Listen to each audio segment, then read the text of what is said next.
नमस्कार फरीदाबाद, मैं सौरभ भारद्वाज और एक बार फिर हम लोग पहुंचे हैं जिला अदालत फरीदाबाद और हमारे साथ हैं वरिष्ठ अधिवक्ता ओपी शर्मा जी। बात करेंगे उनसे, जानने की कोशिश करेंगे। आज एक बड़ा मामला इस अदालत में रहा और बड़ी गर्मा गर्म बहस हुई है। शर्मा जी नमस्कार। नमस्कार। शर्मा जी, सबसे पहले तो हम ये जानना चाहते हैं, ये जो मामला था खोरी से संबंधित, क्या था ये मामला, थोड़ा सा बता दें इसके बारे में। ये भारद्वाज जी आपने कई बार कवर भी किया होगा, हजारों मकान तोड़ दिए थे। ये मुझे लगता है कोई सोची समझी साजिश थी जिसके तहत सुप्रीम कोर्ट से ऑर्डर लिया था कि ये गलत बने हुए हैं। गलत बने हो ठीक, ये एक अलग विषय है। गलत और भी बने हुए हैं वन विभाग की जमीन में, उस वक्त भी कहीं रिकॉर्ड पे होगा ये। मैं कहा ये ऑर्डर सुप्रीम कोर्ट का सिर्फ इनके लिए पास हुआ है, औरों को सरकार हाथ नहीं लगाएगी। अब भी अच्छे अच्छे फार्म हाउस खड़े हैं, सरकार की औकात नहीं है कि उनको वो छेड़ जाए।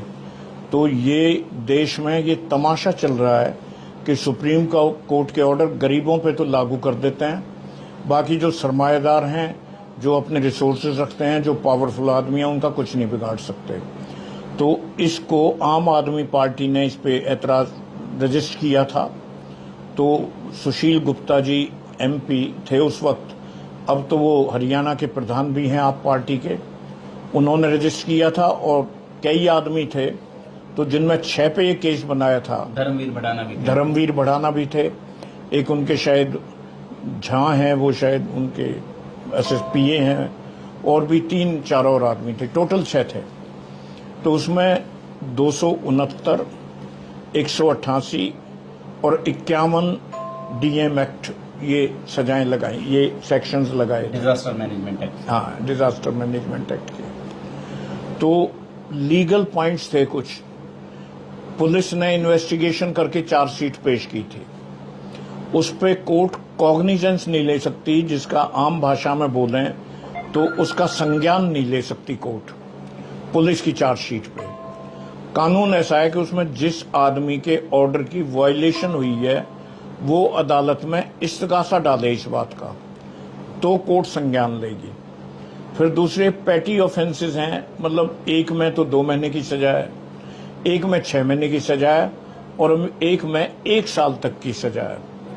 तो अब 73 में जो अमेंडमेंट हुई क्रिमिनल प्रोसीजर कोड, पहले नहीं था अमेंडमेंट, ये लिमिटेशन कर दी कि जिस ऑफेंस में सिर्फ फाइन ही पनिशमेंट है उसकी तो 6 महीने के अंदर आपको दायर करना पड़ेगा कोर्ट में, और जिसमें 1 साल तक की है उसमें लिमिटेशन 1 साल है। 1 साल के बाद आप कोर्ट में जाओगे तो कोर्ट सुनवाई नहीं करेगी। तो ये हमारे लीगल पॉइंट्स थे।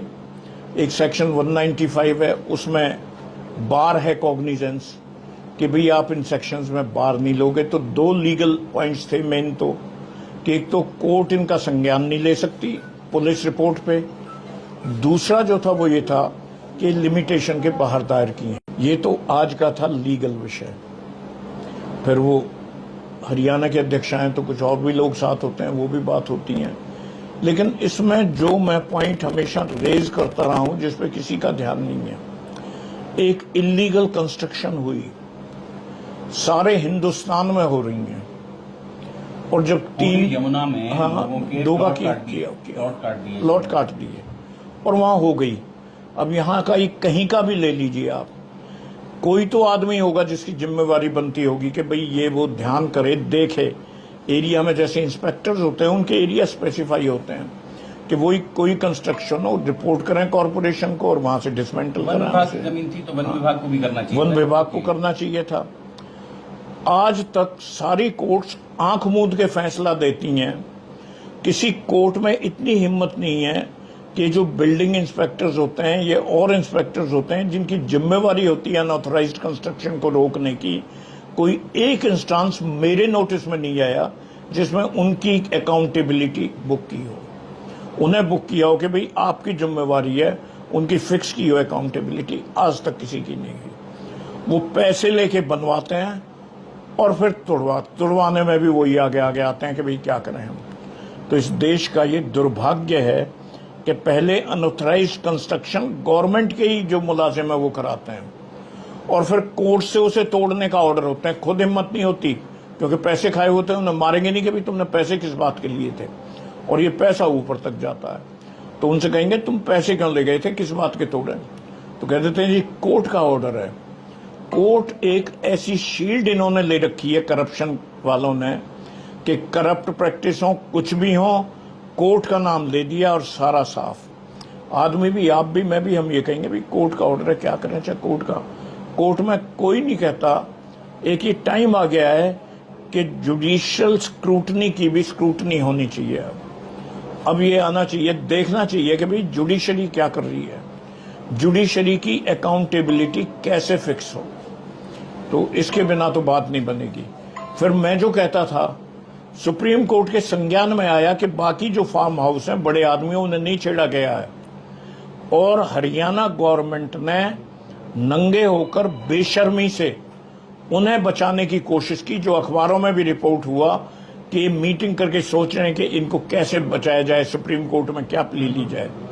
लेकिन इनका तो काम है, चलो इस तरह की लॉ की वायलेशन करना, गरीबों को तंग करना, बड़े आदमियों को बचाना। लेकिन सुप्रीम कोर्ट ने अपनी आंखें बंद क्यों की? एक बात उनके नोटिस में आ गई तो पूछा क्यों नहीं, भाई ये क्यों नहीं तोड़े, ये बताओ। तो ये बड़ा भद्दा मजाक है हमारी डेमोक्रेसी का। तो फरीदाबाद आप ये समझें, जैसा शर्मा जी कह रहे हैं कि इस देश में दो कानून चल रहे हैं, अमीरों के लिए अलग कानून है और गरीबों के लिए अलग कानून है। जोड़ेंगे फरीदाबाद आपको शहर की ऐसी ही और महत्वपूर्ण खबरों के साथ। बहुत बहुत धन्यवाद।